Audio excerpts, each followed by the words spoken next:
May panibagong aberya sa MRT-3 na ikinasugat ng 4. Bigla kasing nag-emergency brake ang tren kaya may mga nasaktan. Nakatutok si Marisol Abduraman.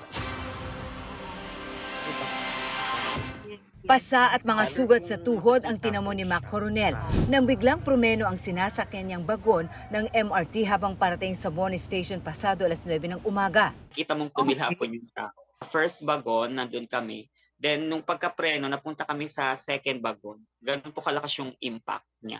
Hanggang na makausap ko ay tila nasa state of shock pa raw si Mac. Kakapit na ako pero napatalsik pa rin po ako.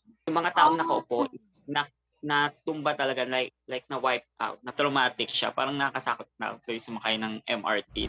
4 na iba pa ang sugatan dahil sa emergency brake ng bagon ayon sa pamunuan ng MRT. Pero aalamin pa raw ng maintenance provider ang mismong problema kaya tinanggal na muna ang naturang tren. Humingi na rin ng paumanhin ng MRT OIC sa mga naapektuhan o naabalang pasahero na binigyan na ng assistance. Nilapatan din daw ng paunang lunas ang mga nasugatan. Para sa GMA Integrated News, Marisol Abduraman. Nakatuto, 24 oras.